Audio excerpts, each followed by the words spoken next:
Hi everyone, welcome back. And this week I'm going to be reviewing for you Simplicity 1653. So I'm going to get in a little closer and take you around the dress. So first to begin, for the style of the dress, I absolutely love this style of wrap dress, so I will be making it again. I did run into a couple of problems, which I will discuss a little later in a couple minutes, but first let me take you around. As you can see, it has this faux wrap in the front here. The one is blowing everything up. You guys are gonna have to bear with me.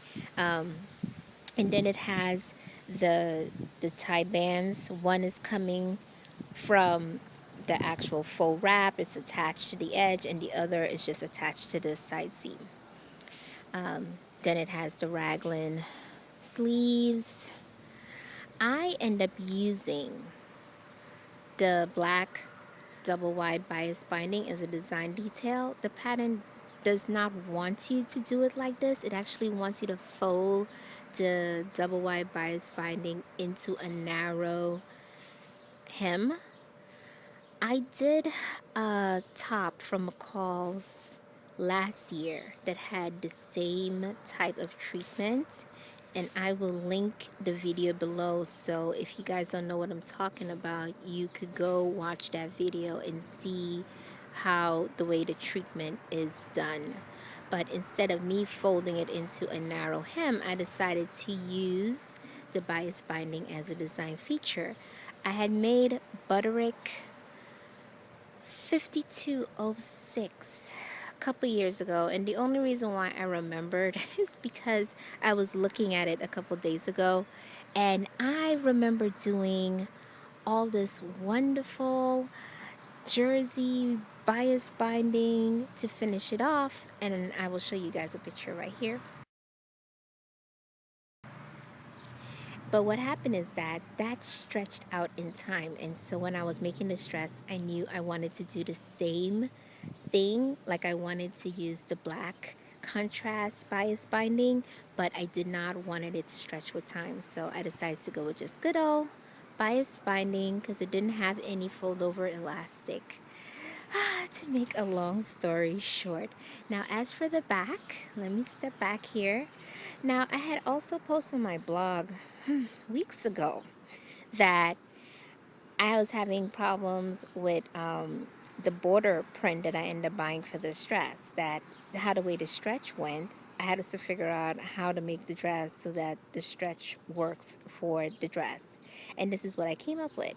I decided to make the whole back this the stripe detail, and I really like it because I was so inspired by the DKNY pre-fall collection where they did all those stripes, and how they just figured out so many ways to just, throw stripes in the collection, and I was like, I can make this work. I did not know at the time when I bought this fabric that it was actually stripes. I just thought it was a cute print, but as you can see, it's stripes built into the pattern. It's absolutely gorgeous, and it has the bust darts right there. The hem is just finished off with a double needle stitch. I don't have a cover stitch serger, so I usually just use a double stitch needle to finish off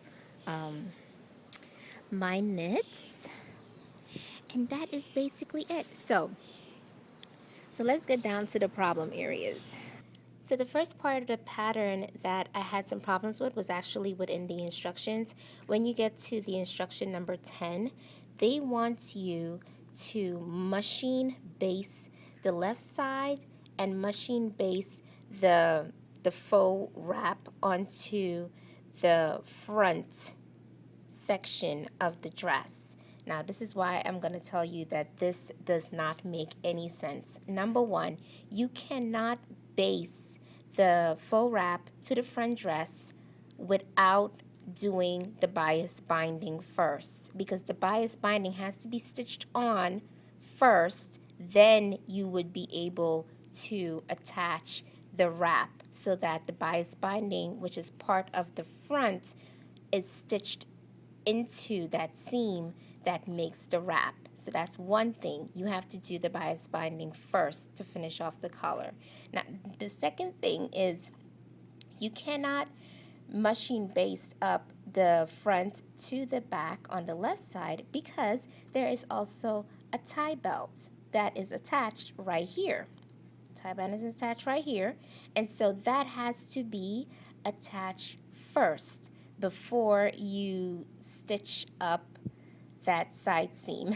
So when you get to this part here, just remember you're going to do your bias binding, you're going to attach your tie band, and then you're going to do this part and continue from there.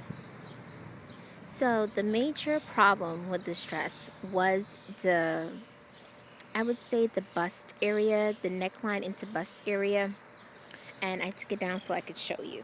This is what I end up doing. Let's get down here. Do you see this line right here? That's a dart, and this is what it looks like on the inside. And the reason why I had to do that is because all of this was excess fabric. All of that what I just showed you was excess fabric. I'm thinking the reason why I had that much excess fabric was because of the cup that I use. I use a B cup. I'm usually a B cup, but I'm thinking I probably should have just used an A cup. And an A cup I think is just like the regular size of the regular patterns, I think. I'm not really sure, but if I'm to do it again, I would use an A cup instead because the B cup was way too much excess fabric.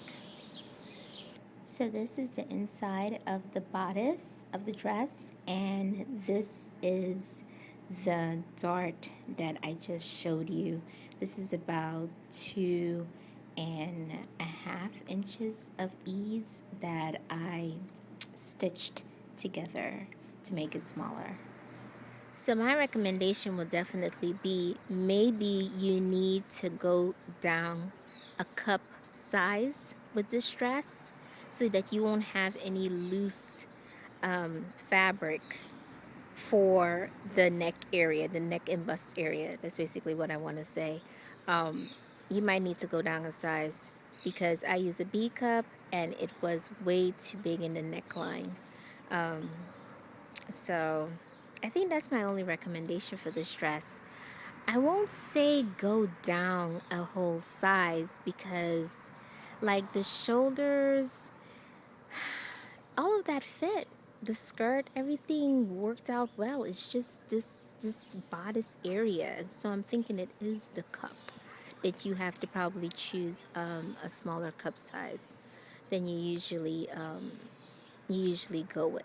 Make whatever size that you make with in knits and you will be perfectly fine. And as I said before, the length is good, so that should be okay. So that's it for this pattern. Do I recommend it? Absolutely I recommend it because I do prefer a faux wrap dress than a regular robe style wrap dress. So if you could get this one to fit you well, then this could be a great TNT pattern for your closet. So I'm going to show you the look of the day right now. The inspiration for today's look came from the DKNY Pre-Fall 2013 collection. I liked how they style the striped pieces with the black gladiator boots, and I thought that seeing that my dress also have stripes, that I could do the same thing with my pair of gladiator sandals. I'm also using my regular black work bag in this look, pair of glasses, and a couple of bangles. I hope you enjoyed the look and the review, and I'll be back next week. Bye.